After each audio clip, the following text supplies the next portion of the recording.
नमस्कार दोस्तों, चारधाम यात्रा के इस खूबसूरत 11वें एपिसोड में आप सभी का स्वागत है। आज हम जा रहे हैं भारत की एक आध्यात्मिक यात्रा केदारनाथ धाम के दर्शन के लिए, जहां हर साल लाखों तीर्थयात्री दर्शनों के लिए आते हैं। तो आइए सफर की शुरुआत करते हैं। मैं आज आपको लेके जा रहा हूँ अपने साथ केदारनाथ। मैं इस समय गुप्तकाशी में हूँ और केदारनाथ जाने के लिए मुझे अभी ट्रांसपोर्टेशन की रिक्वायरमेंट होगी। यहाँ पर एक बस स्टैंड है, जीप स्टैंड भी है। दोस्तों, गुप्तकाशी एक बहुत ही खूबसूरत जगह है जो उत्तराखंड राज्य के रुद्रप्रयाग डिस्ट्रिक्ट में आती है। यहाँ आप एक रात रुकने के बाद अगले दिन केदारनाथ धाम के लिए अपने सफर की शुरुआत कर सकते हैं। गुप्तकाशी से सोनप्रयाग का डिस्टेंस लगभग 30 किलोमीटर का है। गुप्तकाशी से सोनप्रयाग जाने के लिए आपको सभी प्रकार की गाड़ियां मिल जाएंगी। अगर आप जिप्सी के द्वारा सोनप्रयाग जाते हैं तो उसका किराया लगभग 100 रुपए है।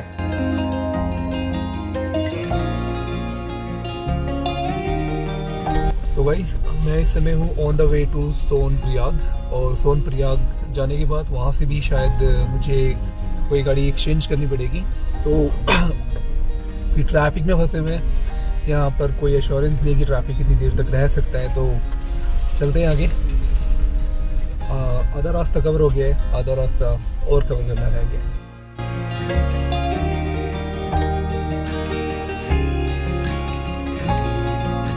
गुप्तकाशी से सोनप्रयाग आने में मुझे लगभग 1.5 से 2 घंटे का समय लगा। तो इस समय मैं हूँ सोनप्रयाग से आगे जाने के लिए आपको दोबारा से गाड़ी चेंज करनी पड़ेगी। जिस जिप्सी में मैं आया था उन्होंने मुझे सोनप्रयाग में छोड़ा है। यह है सोनप्रयाग की लोकल मार्केट और ये है पार्किंग स्पेस। इस प्रकार का यहाँ पे पार्किंग स्पेस बना हुआ है और मार्केट दिखाता हूँ कैसी है।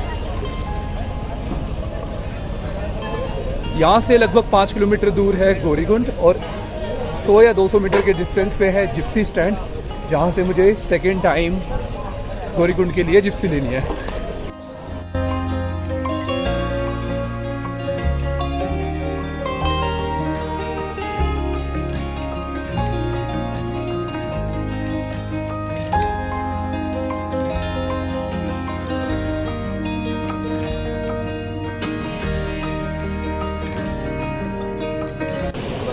लगभग 10:30 बजे का टाइम हो रहा है और यार यहाँ अभी गर्मी है, तो इसीलिए टी शर्ट्स में कंफर्टेबल फील कर रहा हूँ। ऊपर जाके ठंड हो जाएगी और उसकी तैयारी करके आया हूँ मैं। रास्ता शुरू हो चुका है केदारनाथ बाबा का। अब यहाँ से 5 किलोमीटर का डिस्टेंस कैसे कवर करना है वो आगे पता लग जाएगा।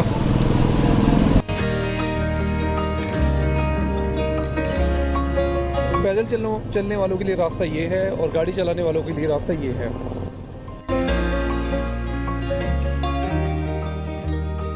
तो ये है गौरीकुंड के लिए, यहाँ से आपको बस मिलेंगी, ये क्या नाम है, जीप मिलती है, जिसकी कॉस्टिंग 50 रुपये आती है। और सोनप्रयाग तक मैंने 100 रुपीज़ दिए थे गुप्तकाशी से, तो 100 रुपये और ये 50 रुपये मिला के हो गए 150 रुपये। आप गौरीकुंड तक पहुँच सकते हैं 150 रुपये के अंदर। तो चलते हैं और गौरीकुंड पहुँचते हैं।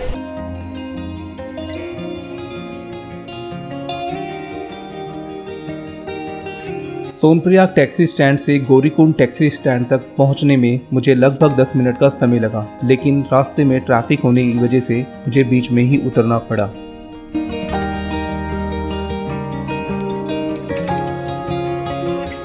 तो गाइस, यहाँ तो ट्रैफिक जैम हो गया है। इस ट्रैफिक की वजह से अब मैं सोच रहा हूँ कि मैं पैदल ही चलता हूँ। यहाँ से 300 मीटर के बाद गौरीकुंड स्टार्ट हो जाता है। काफ़ी देर हो गया फंसे हुए यहाँ पर। जब चलना 17 किलोमीटर है तो 400-500 मीटर भी एक्स्ट्रा ऐड ऑन कर लेना चाहिए। सोच लेंगे 17.5 किलोमीटर हो गया। जाम देखो,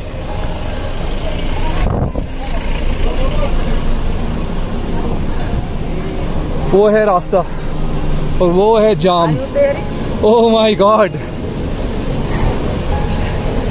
अच्छा करा मैं पैदल आ गया। केदार घाटी में आप सभी का स्वागत है।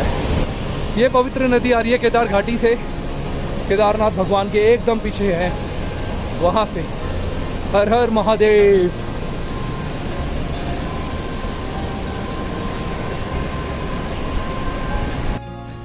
तो दोस्तों मैं एक लंबे सफ़र की अब तैयारी कर रहा हूँ। यहाँ से मैं स्टिक परचेज कर रहा हूँ क्योंकि पहाड़ में बिना स्टिक के चलना बहुत कॉम्प्लिकेटेड होता है। इसकी कॉस्ट लगभग 20 से 30 रुपये है।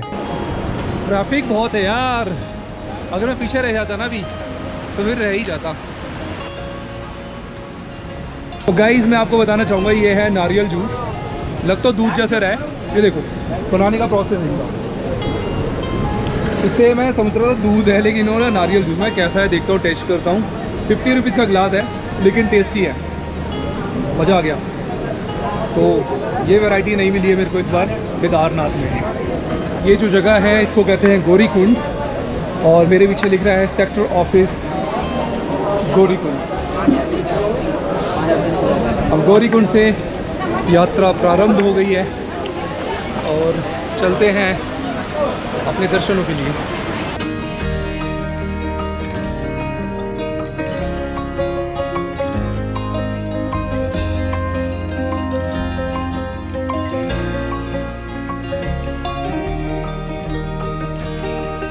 दोस्तों ये है गौरीकुंड की मार्केट। यहाँ से आप सभी चीज़ें ले सकते हैं, अपना लंच वगैरह करके सीधा यात्रा कर सकते हैं। आज मैं शाम तक कोशिश करूँगा कि केदार बाबा के दर्शन कर लूँ, 6 बजे तक पहुँच जाऊँ। वहाँ कितनी भीड़ होगी कोई आइडिया नहीं है।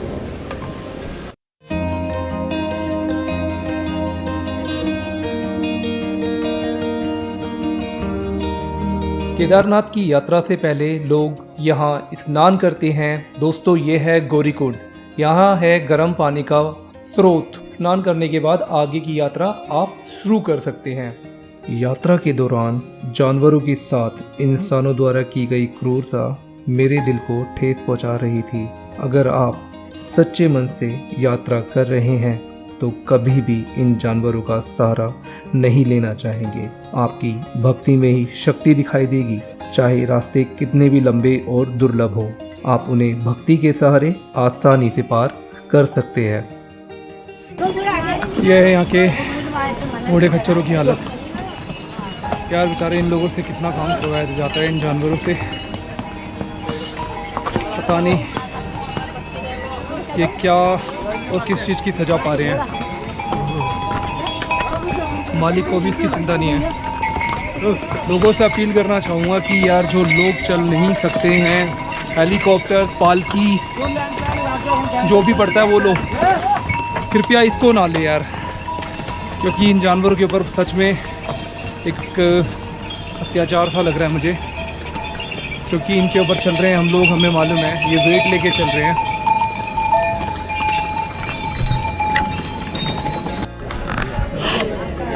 तो गाइज़ 2-2.5 किलोमीटर में ऊपर आ गया हूँ। अब आपको एक ऐसी जगह दिखाना चाहता हूँ। ये जो जगह है जो 2013 में फ्लड आया था और नीचे तो आया था, लेकिन यहाँ से भी पानी आया था। ये वो लोकेशन है और यहाँ पर लोग रुके हुए हैं। कुछ भी ठंडा पानी कुछ भी लेना हो ले सकते हैं यहाँ पर। चलो कुछ ट्राई करते हैं।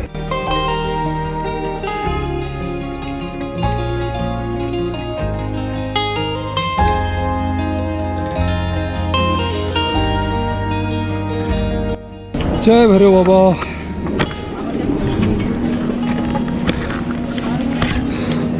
तो गाइस सबसे पहले आएगा भैरव मंदिर, आप इनके दर्शन करके ही आगे बढ़ेंगे। इसके बाद आएगा जंगल चट्टी। 12:43 हो चुके हैं, 3.5 किलोमीटर का डिस्टेंस कवर कर लिया है। थोड़ा सा सोचा यार कुछ लंच वगैरह कर लेते हैं, क्योंकि आज पूरे दिन चलना है और लगभग 13 किलोमीटर का डिस्टेंस रह गया है। आगे जाके जंगल चट्टी आती है, आई थिंक 500 मीटर का डिस्टेंस रह गया है। उसके बाद सीधा केदारनाथ बाबा का धाम, बैक टू बैक चलना है।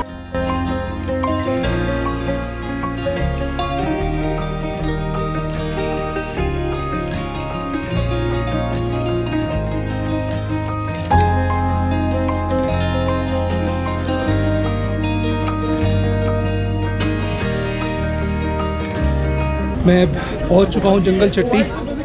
ये है जंगल चट्टी, वाईफाई फ्री है और यहाँ काफ़ी सारे होटल्स हैं।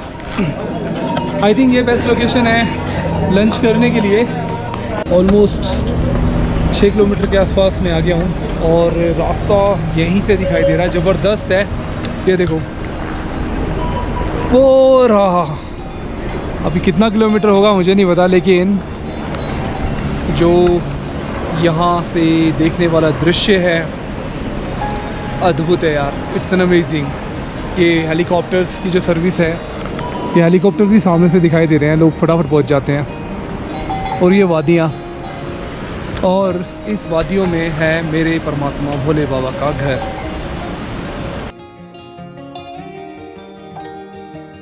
केदारनाथ यात्रा के दौरान यात्री अलग अलग पड़ावों से गुजरते हैं। गौरीकुंड के बाद आता है जानकी चट्टी, जो लगभग 6 किलोमीटर के डिस्टेंस पर है। उसके बाद आता है रामवाड़ा, छानी camp, Rudra point, base camp, फिर केदारनाथ, जहां रुककर आप अपनी यात्रा को आसानी से कर सकते हैं।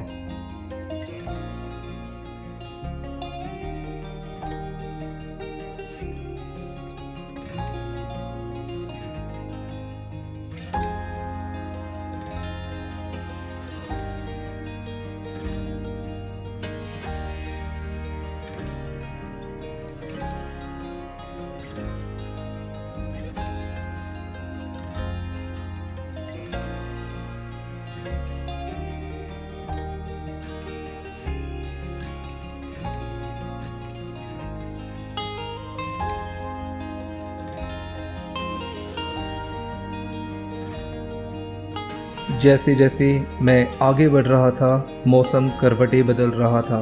कभी गर्मी लग रही थी तो कभी सर्दी। कुछ समय के बाद रास्ते में भयंकर बारिश शुरू हो गई और इससे बचने के लिए मैंने रास्ते में एक होटल का सहारा लिया और चाय की गरम गरम चुस्कियों के साथ इस मौसम का भी आनंद लिया। कहते हैं ना, बारिश के बाद का मौसम और सुहाना हो जाता है। कुछ ऐसा ही हुआ। सच में कुदरत का यह रूप देखने वाला था। ये कुदरत के मनमोहक और खूबसूरत दृश्य जिसे मैंने अपनी आंखों में और कैमरे में हमेशा हमेशा के लिए कैद कर लिया।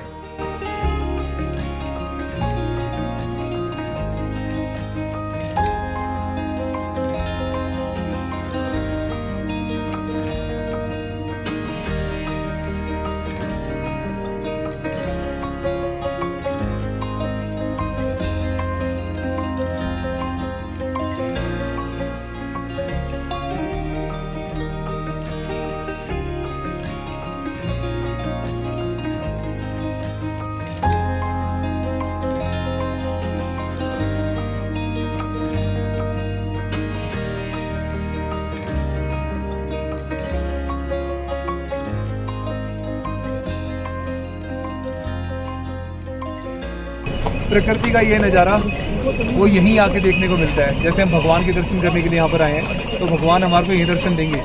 हर किसी को हर चीज़ घर में नहीं मिलती है, इसके लिए कुछ कीमत चुकानी पड़ती है, शरीर को थकाना पड़ता है। ठीक है, पैसा सबसे बड़ी चीज़ नहीं है। तो गाइस, मैं आपको लेके जा रहा हूँ केदारनाथ बाबा के धाम। तो चलते हैं और जल्दी पहुँचते हैं, आइए। केदारनाथ यात्रा कुदरत का एक कंप्लीट पैकेज है उन लोगों के लिए जो प्रकृति को बहुत प्यार करते हैं और इसे अपनी माँ मानते हैं। यहाँ आके आप माउंटेन्स, रिवर्स, ग्लेशियर्स, वाटरफॉल आदि सभी एक साथ देख सकते हैं। यह जगह प्राकृतिक सुंदरता से और संसाधनों से भरपूर है।